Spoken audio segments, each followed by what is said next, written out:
What's happening, everybody? Nick here from the clubs. We're going to be just talking real briefly. It's never that brief about what you can be doing right now to prepare for the 2023 season. So we've done a lot of kind of different live shows here, and I think it's a real timely topic. So a recent video, recent short, won't take up too much of your time. You can look at, and it's wet for most of the country. It's cold again, unless you're in the south or you're playing golf year round. I'm in New England. I live in Massachusetts, Western Mass, and it's just barely starting to get warm out. But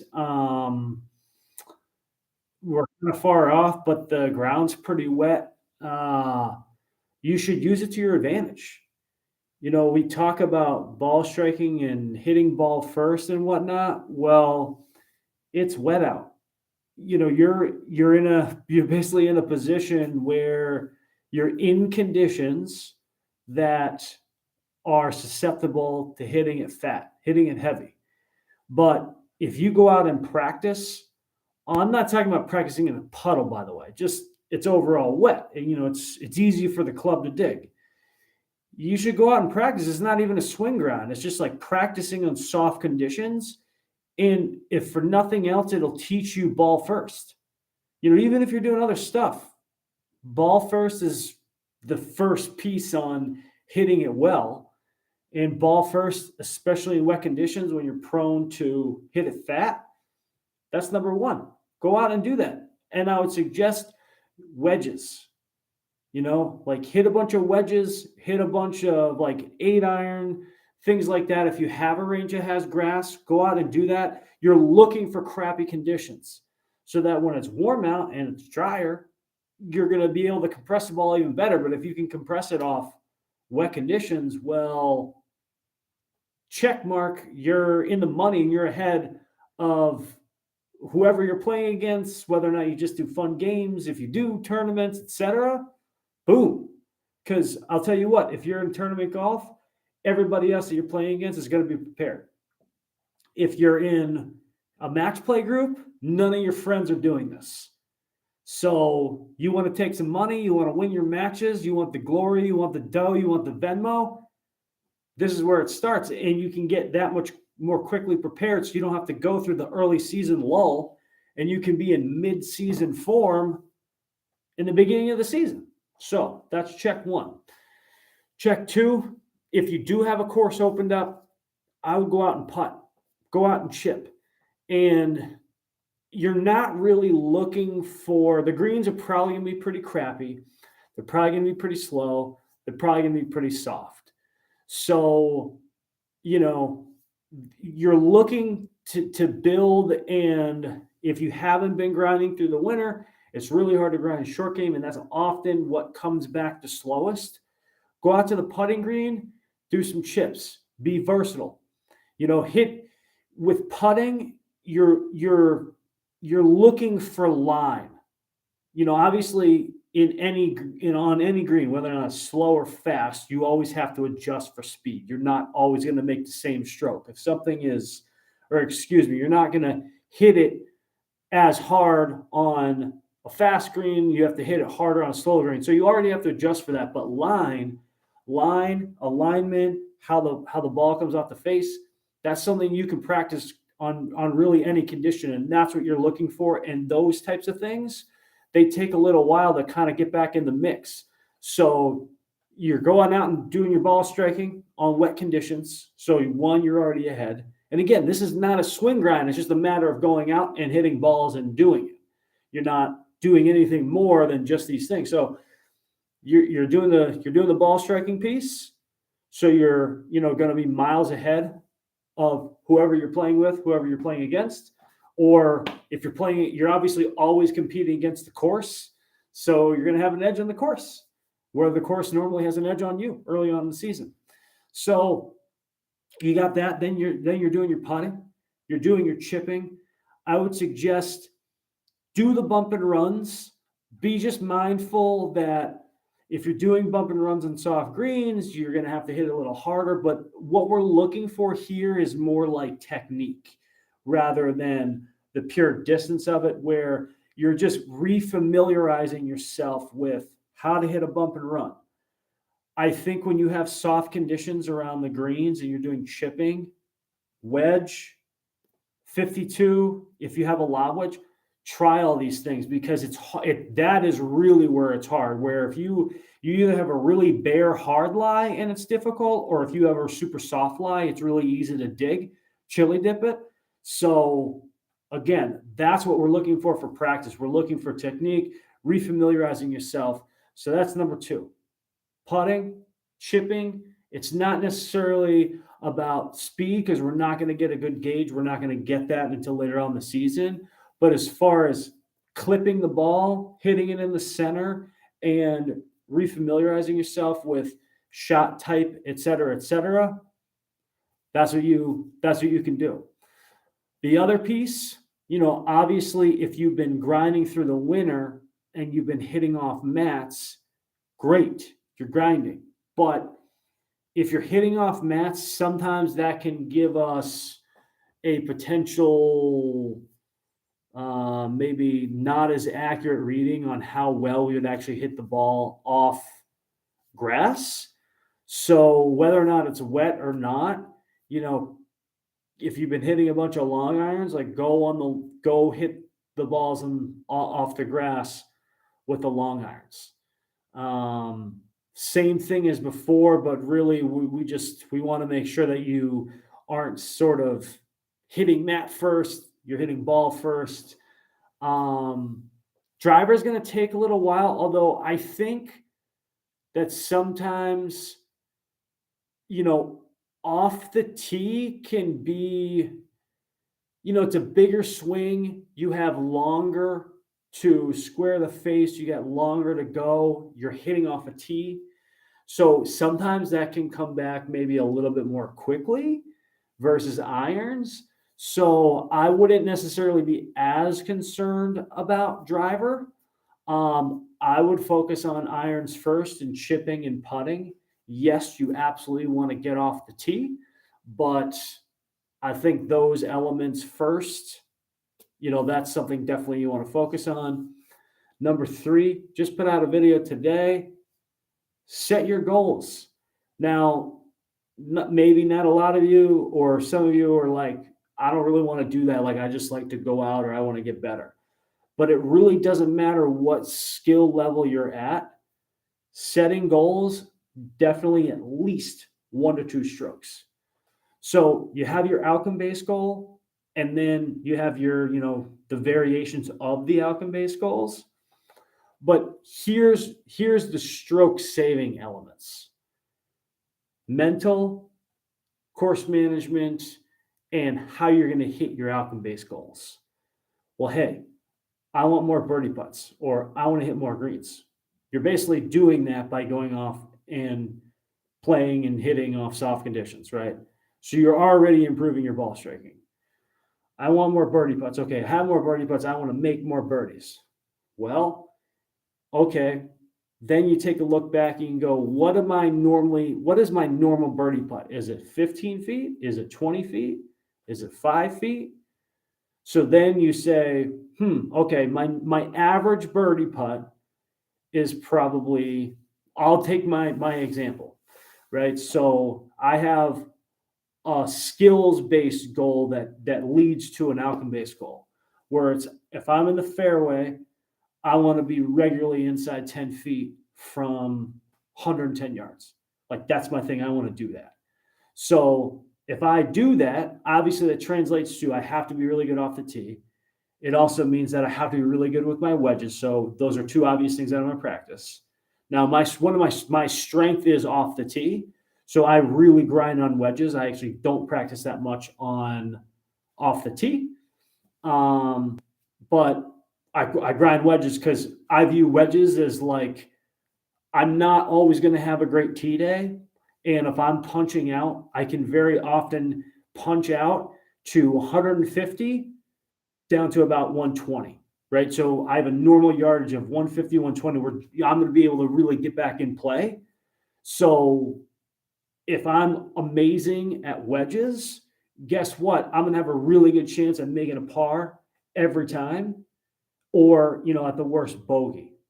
So, like, I just view the wedges as like one of the most critical things, aside from, of course, getting the ball in play all the time. But then, you fast forward. Okay, well, how do I convert that 10-footer? Well, I have to go practice. Well, what am I normally in? Like, what's part of my goals? I'm going to practice 10-footers and I'm going to practice 3-footers, because one of my other goals is, hey, you're not always going to have ball striking greatness every single day. It doesn't really matter who you are and how good you are. Like, there's always going to be an off day. What can save you that basically you don't really ever need an off day for, because of the range of motion that you have for your shot? Chipping. So putting and chipping. But I think sometimes putts aren't always going to go in. How many times we see tour players, they hit great putts, ball doesn't drop. Other times it's like they can't miss, but the can't miss thing doesn't always occur. Even Scotty Scheffler seems like, obviously the guy's amazing, right? Really good ball striking, really good irons, really good chipping, but kind of sometimes it seems like the putter kind of fails him a little bit on certain days. And I don't necessarily think he's hitting bad putts. It's just like sometimes the ball's not going to drop. Just like sometimes you get a bunch of lip outs, sometimes you get a bunch of lip ins. It's just like going to happen. But so again, you're not always going to drain every single putt. You're not always going to have lights out putting days. You're not always going to have lights out ball striking days. But what you can do, you can always have lights out wedges, and you can always have lights out chipping. So at the very least, on those two elements, that will, if you're ball striking really well and you have lights out wedges, you're going low. If you have great ball striking, you have lights out wedges, and you have lights out chipping, you're going really low. If you have off ball striking and you got to punch out, your wedges are going to save you. So it puts a floor, ceiling, meaning it's going to limit, your worst days, and it's going to help lower your really good days, meaning lower in the score. Similar to chipping, this is going to, put a cushion on your bad days, meaning it should limit how high you can go or you're going to go. And on your really good days, hey, you just made 3 or 4 birdies, and oh man, you're coming down the stretch, you're a little nervous, you got an off shot, you got a tricky or an easy one, chip it in, boom. Or like, hey, you're on a par 5. Par 5 is really hard. Hey, I'm having a really good round, or I'm in a tournament. I don't necessarily want to go for the par 5 and 2 because I think that there is too much trouble around and it brings in too much crap. What am I going to do? I'm going to lay up. Okay, you got your wedge. Or, okay, I'm going to go for it, and I land in a tricky spot around the green. Like, if I'm not making birdie here, I'm losing shots in the field. What's going to get you? Chipping, or same thing. Hey, I gotta try to get up and down here because I'm having a great day. What's going to get you? Chipping. I know that you have to roll the ball in the hole too, but if you can get yourself regularly within 10 or 15 feet with a wedge, you're going to have a lot of opportunities to make those putts. And on the really great days, you are going to make them. On the really good days, you're going to make most of them. Even on the mediocre days, you're not making a lot, but you're limiting how bad it's going to get.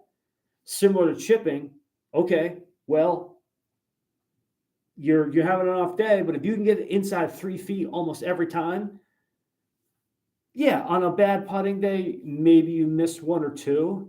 But if you have a lot of those, you're inherently going to get a ton of practice. So unless it's like a really tricky putt, or you're really uncomfortable, or you're just having a really off day, guess what? You're going to nail those. So 3 feet, 5 feet, if it's always in 5 feet, I think it's a little tougher. But in 3 feet, 3 feet could get to, 2.5. And then the hole still might look a little small that day, but at the same time, you have a really good opportunity to convert. So anyway, that's why I think goals matter. And even on whether or not it's that or course management, which we talked about before, this can shave, depending on where you are and how you manage, you might be saving 10 strokes around. I know that sounds outlandish, but if you are taking driver off a drivable par 4 that is 280 yards, but you literally can't miss left or right, how often are you making double on that hole? How often where it's like, I'm going to fire, like people don't realize too, where I shouldn't say people, but many don't realize that pin positions, you can be 120 yards out in the fairway. And you got a pin position where literally you can't miss on the right side. You miss on the right side, you're probably making a bogey, right? Okay, or maybe you're making a double. Course management would say, look, I got 120 out. I'm amazing with my wedges. But the bottom line is if I miss on the right side, I'm going to make a bogey at best. What do? Do I still fire at that pin? No. You're like, I'm going to save it for another hole. I'll have more opportunity. I'm going to go left. Maybe you do make birdie, but you're at the very least probably making par, unless you're having like a bad putting day or whatever. So that's the course management. And think about how many times, whether or not it's off the tee, taking driver when you shouldn't, firing on a pin, going for a par 5 when you shouldn't. Those decisions over the course of a round can lead to up to 10 strokes. I mean, depending on where you are. As you get better and as you drop your handicap, it's less. But if you're in the double digit, like 10 to 15, course management can potentially be 10 strokes. I think 5 to 7, 5 to 10, maybe it's 5 to 7 strokes. Then when you get from maybe 3 to 5, it gets a little tighter. But now you're talking like much, quite a bit lower scores, where the first one is maybe you're breaking 90. Now you're in the regular 80s. And then it's like, I'm going to break 80. And breaking 80 is a big deal. And then you start doing that regularly. And all of a sudden, now you're in the mid 70s. And 1 or 2 shots is the difference between 3 over and par. And shooting par, even though it's close to 3 over, is kind of like a country mile to do that regularly. And it's almost, even though the stroke wise, the difficulty from +3 all the time to par all the time is significantly of a bigger gap to make up than, dropping strictly off course management, I should say. So it's a huge gap to make up because 2 or 3 strokes, like you probably are already managing the course pretty well. So, that can be your little, gap, and you get over that hump and suddenly you're a boss on the course. You're getting better anyway. So now you're managing it and you've, maxed that out. It builds momentum. And then also inherently, you're going to get better at ball striking. You're going to have more opportunities, more balls in play, etc. How many times have we had a round where we're, cruising, having a really good day, and then there's like a triple? I'll say that. I know that from me. I've had a hot start. I make a stupid decision off the tee. It just like, I hit it. It's not always a bad shot. It doesn't necessarily have to be a bad shot. So my home course is very difficult. And there's a 7th hole that there's water right in front of the green. I usually take 3-wood drive, but way down there. So I have like 60 yards in. And you can basically go left, but if you go right, there's trees. It is hazard, so you can drop. But even on the drop zone, you're under a tree, plus you have to go over water. So it's a pretty bad leave. So I've had really good starts, and I take out 3-wood, and I like roast it straight into the woods, and I make a double. Is it because I hit a bad shot off the tee or sliced it? No, I've hit a great shot. but I did a stupid decision because it's like, hey, I'm 1 under right now. Why am I taking 3 wood? I don't need it. And I roasted. So I hit a good shot. And because it's kind of like a dog leg left, and I'm a cut guy. I hit into the woods. Now I have to drop. Now it's like I can try to be a hero, but if I'm not a hero, then I'm like in the water again. So like this stuff can spiral pretty quickly. And then you look back and you're around like, yeah, hey, I shot 5 over. I shot, 4 over, 3 over. Damn, if I didn't have that triple, it would have been even. So, the course management is pretty instantaneous. And course management is, also about checking the ego. So in summation, basically the three things: go out and practice on wet conditions. It'll teach you ball first. 2, putting, chipping. 10 footers, 5 footers. Even practice 1 footers. Practice. Refamiliarize yourself. And then also chipping. Hit the versatility in shots. And I would suggest, if it's wet, to give you also the ball first and get you to really clip the ball. It's hard to chip well in wet conditions. It's easy to dump it. It's easy to chili dip it. So go out and do that. And number 3, you want to check out back on the grass. If you've been hitting off mats all winter, hit the long irons. And number 4, course management, goal setting. Or I should say goal setting. But then number 5, and part of goal setting, is course management, all of which should lower your scores. Thanks for tuning in. Appreciate it. And happy 2023.